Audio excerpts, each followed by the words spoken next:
Lesson 1, we're going to distinguish between counting, which is sometimes referred to as natural numbers, and whole numbers. You're going to identify the 4 fundamental operations of arithmetic, which is adding, subtracting, dividing, and multiplying. You're going to express dollars, or you're going to show how to write dollars and cents correctly, and we're going to talk a little bit about variables. This lesson should be an extremely big review of things that you already know. If it's not, then you need to see me immediately.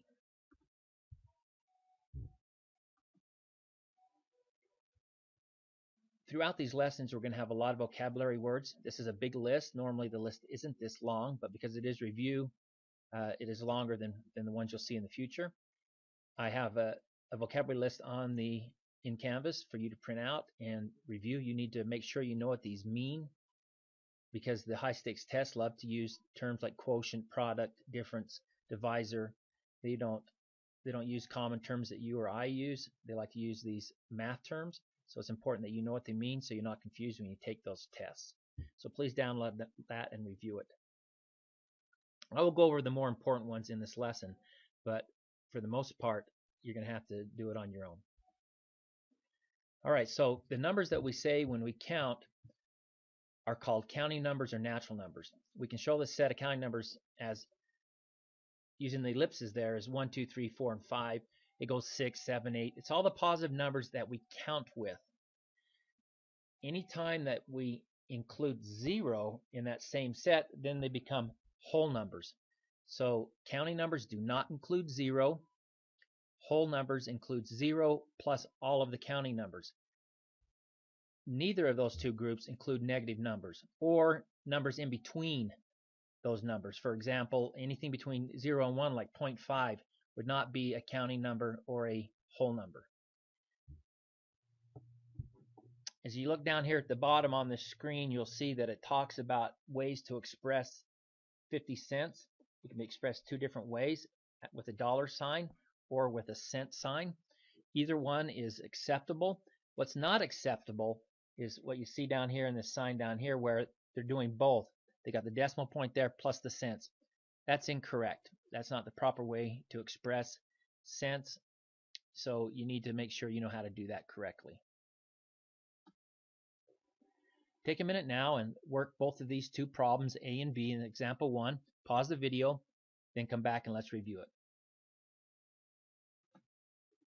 In example A, it's important that you align the digits in the ones place and add in the columns. I like to look for combinations of 10, and in this example they give us lots of them. It makes it kind of easy. In this very first column, you'll see that the 6 and the 4 totals 10. Then we just add the 2, and that's 12. Very easy to see. Put the 2 and we carry our 1. In the next row over, you can see the 7 and the 3 is a 10, plus the 1 and the 1 gives us a 12. We carry that 1, and then in this third row here, it conveniently gives us a 6 and a 4, which we know is 10, plus another 1, which is a 1. Carry that 1, and then 1 plus the 3 equals a 4. That gives us our answer of 4122. Most problems aren't going to be that convenient, but you can do addition much faster. If you look for combinations that add up to 10, it will just speed up your work. In example B, the most important thing I want you to notice is right here. You've got to line up those decimals. Then you're just going to do the addition as normal. 8 plus 5 is 13. You carry your 1. 4 and 1 is 5. Bring down that decimal, and then 6 and 1 equals 7. Our answer is 7153. We should all know how to do these. It shouldn't be anything new here. Example 2 deals with subtraction. Go ahead and set those up, work them. Let's see how you do. I'm sure everyone will get these right. In A, we align the digits in the 1 places. We like to put the smaller number on the bottom. That makes it much, much easier. Then we've got to subtract. The first problem we run into in A is the fact that 7 is smaller than 8, so we can't subtract those, so we've got to borrow. I go over here. I can't borrow from that 0, so I come all the way over here to the 20. 20 minus 1 is 19. I bring my 1 over here, making this 17. So now I've got 17 minus 8, which is 9. That leaves the 1 and the 9 over their appropriate columns. Then 9 minus 4 is 5, and 1 minus 9 does not work. So again, we have to borrow, changing that 5 to a 4, which gives us an 11 in our hundreds column. And 11 minus 9 is 2. And we bring down our 4. 4 minus 0 is 42.59. In example B, we write each amount in dollar form. We've done that. And then again, all we're going to do is make sure that we line up those decimals. And then we've got to do the subtraction. 0 cannot subtract 5. So we have to borrow from the 50 over here, make it 49, bring the 1 over there. Then 10 minus 5 is 5.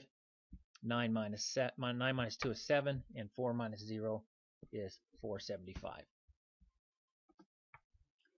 Numbers that are multiplied are called factors. The result of their multiplication is a product. Factor times a factor is product. When we multiply two factors, they use signs to help indicate that we're multiplying. Most common is that times sign right there, the X in the middle. Sometimes we'll see it with a dot. Other times they'll take and they'll put parentheses around the 5. They do that because if they don't, then it would look like 45. Well, they give you the parentheses to know that it's 4 times 5, which equals 20. And then A and B, to have two variables right next to each other, just simply means A times B. In the example here, it would be 4. It'd be the same thing as this one right next to it, except for you don't know what the A or B equals. You have to look in the problem to see what they're supposed to be. In this example, it's 4 and a 5. Let's go ahead and do some multiplication. Pause the video and then restart it once you've done them. All right, let's look at A. We usually write the number with the most digits on top. That makes it much easier. We multiply by the 3 of the 23, and then we're going to multiply by the 20 of the 23. So you just do your normal multiplication. 4 times 3 is 12. Carry your 1. 18 plus 1 is 19. Carry your 1. 3 times 1 is 4. So we get 492 here when we multiply by the 3. I like to cross that 3 out and put a 0 right there below that 2. Then I do 4 times 2 is 8. And then 6 times 2 is 12. Carry my 1. 2 times 1 is 2, plus a 1 is 3. That gives me 328. And we add these two together, and we get 3772.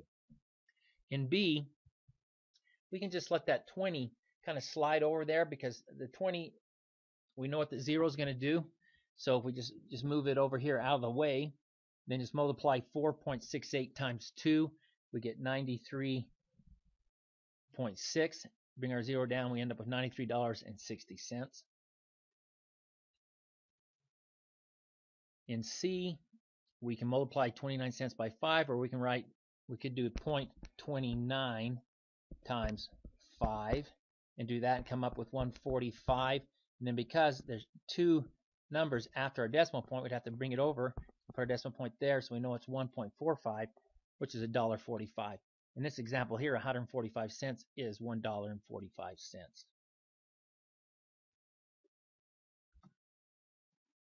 In division, the dividend is divided by the divisor. This is the most common mistake that I see students make, is that they mix up the dividend and the divisor. So in our example A here, 124 divided by 56, I will actually see students do this. They will divide the divisor by the dividend, because so you got to read it. 1, 2, 3, 4 divided by 56. This is 56 divided by 1, 2, 3, 4. So it's 1, 2, 3, 4 divided by 56. It's important that you get those right, or you're really going to be confused. Go ahead and work them. Okay, in A, we take 56 doesn't go into 12. 56 will go into 123 2 times. 2 times 56 gives us 112. When we subtract 123 from 112, we get 11. We bring down our 4, gives us 114. 56 will go into 114 2 times also, which is 112 again. And 114 minus 112 gives us a remainder of 2. So our answer is 22, remainder 2. In B, we write the quotient with a dollar sign. The most important thing we can do with B is that we've got to bring that decimal up to where it's at so you don't get confused where that belongs. And then you just do your normal division. 5 goes into 12 2 times, which is 10. Gives us 2 left over. Bring our 6 down. 5 goes into 26 5 times. 5 times 5 is 25. 26 minus 5 gives us 1. We bring down our 0, makes it 10. and 5 goes into 10 2 times evenly with no remainder, so our answer is $2.52. In mathematics, letters are often used to represent numbers in formulas and expressions, for example. So in this example 5 here, it tells us right up here, evaluate, first of all, just means to solve. Anytime you see evaluate, it means solve or figure this out. In this case here, it tells us that x is equal to 10 and y is equal to 5. You should be able to do these all in mental math. Look at A here. If I put a 10 in for x and a 5 in for y, I've got 10 plus 5 equals 15. That you can just do in your head. What does this mean when we put these together? Remember, that means times. So you're going to times those. It's going to be 10 times 5. Go ahead and work those and let's review them. Okay, A is 10 plus 5 equals 15. B would be 10 minus 5 equals 5. C is 10 times 5 equals 50. D is 10 divided by 5 equals 2. Don't let that x confuse you, because sometimes you want to think that 5x is 5 times. I wish they didn't even use x as a variable, but it's a really common one. But just know that anytime you have variables, that you're going to plug a number in there. So this is going to, if x equals 2 here, then it would be 5 times 2 equals 10. But you'd have to know that this x right here is 2. And it could be 5, it could be 100, it could be anything. Your problems will tell you that.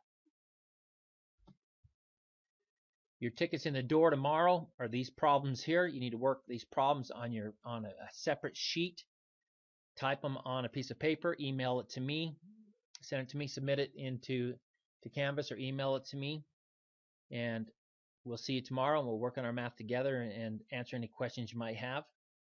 Thank you for watching your video today.